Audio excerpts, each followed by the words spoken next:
Défilé de stars digne du Festival de Cannes mercredi soir dans la cour d'honneur du château de Versailles. Mick Jagger, Hugh Grant, Carole Bouquet ou encore Charlotte Gainsbourg, ils ont tous répondu présents pour dîner à la table du roi Charles III et de la reine Camilla, aux côtés du couple présidentiel. Brigitte Macron était entre le roi et Hugh Grant. Je pense que, honnêtement, je ne vois pas ce qu'on peut rêver de mieux. Donc, je pense qu'elle a passé une très bonne soirée. Et Gérard Larcher, à côté de Mick Jagger, c'est aussi un rapprochement assez amusant. Un faste qui n'est pas sans rappeler celui déployé pour recevoir la princesse Diana, au même endroit en novembre 1994. À l'époque, tout juste séparée et au sommet de sa popularité, Lady Di, venue assister à un dîner de charité, avait subjugué l'Assemblée.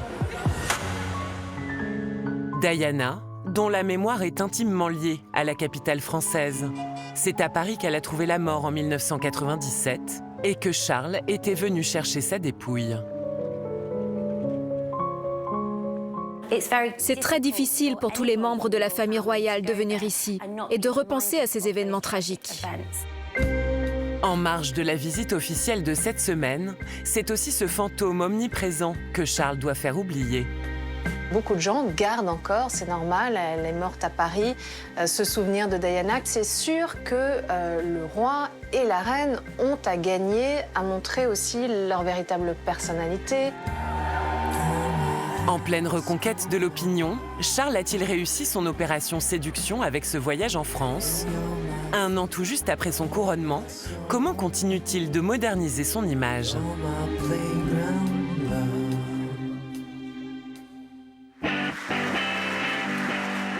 La vie en rose est encore aujourd'hui l'une de mes chansons préférées. Francophile, Charles, comme tous les membres de la famille royale, est aussi francophone et parle un français impeccable, assez à l'aise même pour glisser quelques traits d'humour. Les Français ont du vin, les Anglais de l'humour. Il parle un français impeccable et connaît très bien la culture et la littérature française. Un amour de notre pays et de notre langue, hérité de sa mère, la reine Elisabeth. Je me rappelle le plaisir que j'ai eu à découvrir ce beau pays pour la première fois. Une politesse que la France n'a pas toujours rendue. Keep calm and carry on. Ses liens très forts avec la France, Charles les a consolidés en 34 visites officielles, sans compter les séjours à titre privé. Il est venu en vacances à Deauville. Durant son week-end, l'héritier de la couronne britannique assistera aux courses et participera à un match de polo. Ou dans ce château en Provence, au Festival de Cannes, ou encore dans les châteaux de la Loire. Ce balcon donne sur les jardins de Catherine de Médicis. Pas trop cher. Charles s'est bien sûr attaché à la gastronomie française. Il a goûté quasiment à tout, excepté le jambon cru. Et il n'hésite pas à défendre avec ferveur nos fromages au lait cru, comme ce jour-là où il s'oppose à leur pasteurisation. What will become of the brie de Meaux, the crottin de Chavignon, or the bleu d'Auvergne? Alors c'est un vrai challenge que de cuisiner pour lui. Anne-Sophie Pic fait partie des chefs triplement étoilés, choisis pour régaler les papilles du couple royal.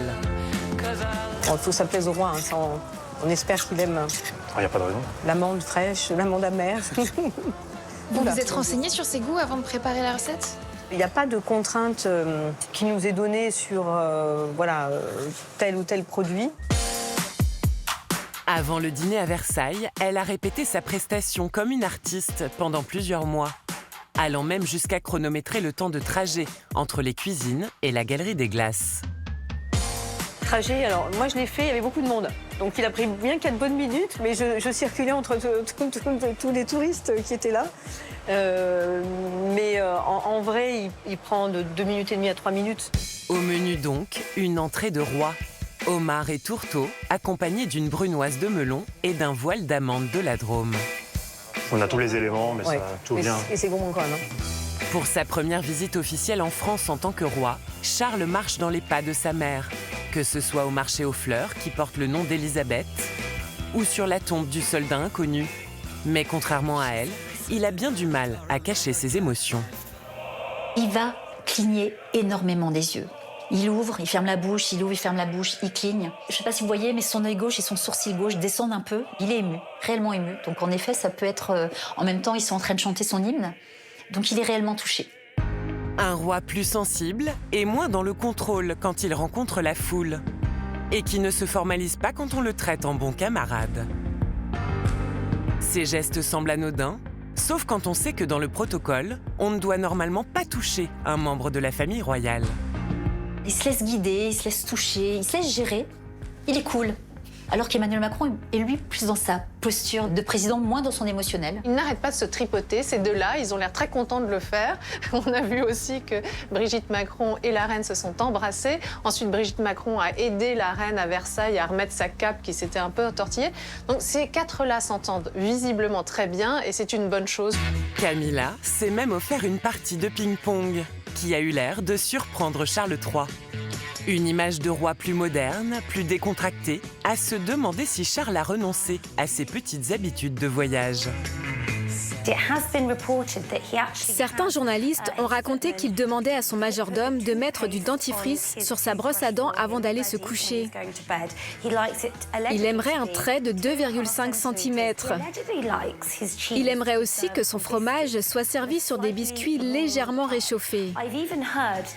Son majordome voyagerait avec un mini micro-ondes qui réchaufferait les biscuits à la bonne température. Si Charles était au centre de toutes les attentions, Camilla, elle aussi, a sorti le grand jeu. D'ordinaire peu passionnée par l'univers de la mode, elle a défilé dans des robes de grands couturiers toute la semaine, sans pour autant éclipser le roi. Camilla, c'est une reine discrète, c'est une reine travailleuse, c'est une reine qui aime agir et agir pas dans la lumière. Elle est un peu sur le modèle du prince Philippe pour la reine Elisabeth, c'est-à-dire qu'elle est là pour soutenir le roi. Une nouvelle étape dans la reconquête de l'opinion pour Charles, ce prince longtemps mal aimé, que tout le monde semble enfin découvrir sous un nouveau jour.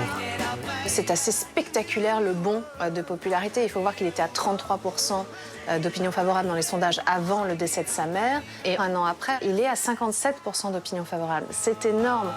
De quoi redonner du souffle à cette monarchie qu'on disait en perte de vitesse depuis la mort d'Élisabeth. Et de préparer le terrain pour la relève.